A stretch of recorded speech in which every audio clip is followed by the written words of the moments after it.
নমস্কার বন্ধুরা, মধুমিতার রান্নাঘরে আপনাদের সবাইকে স্বাগত।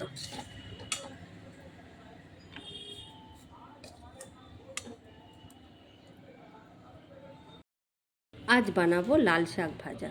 প্রথমে আমি কড়াইতে সর্ষের তেল দিয়ে নেব।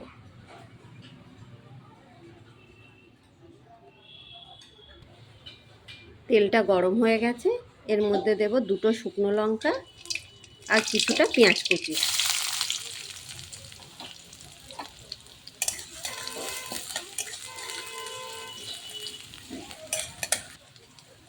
পেঁয়াজটা হালকা লাল করে ভাজা হয়ে গেছে, এবার এর মধ্যে দেব কিছুটা ভাজা বাদাম।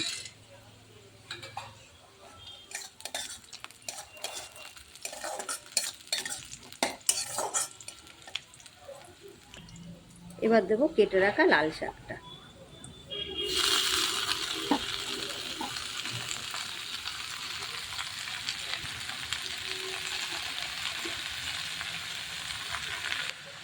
দেব স্বাদ অনুযায়ী নুন আর দেব হলুদ।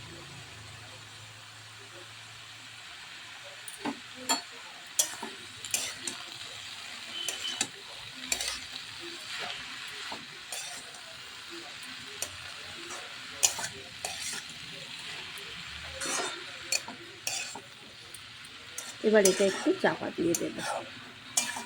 চাপা দিলে এর থেকে জল বেরোবে।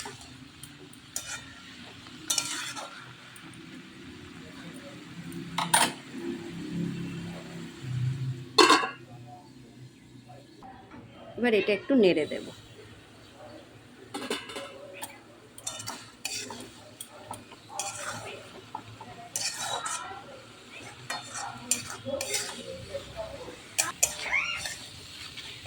এবার এর মধ্যে দেব অল্প একটু চিনি।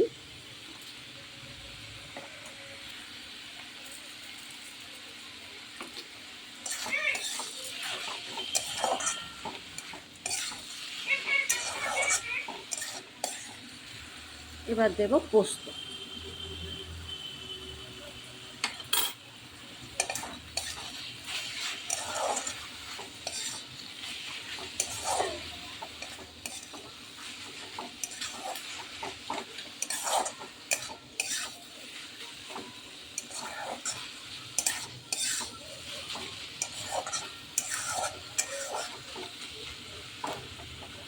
আমার এই রান্নাটা যদি আপনাদের ভালো লাগে, please like, share and subscribe করবেন। আর অবশ্যই কমেন্ট করে জানাবেন রান্নাটা কেমন হয়েছে।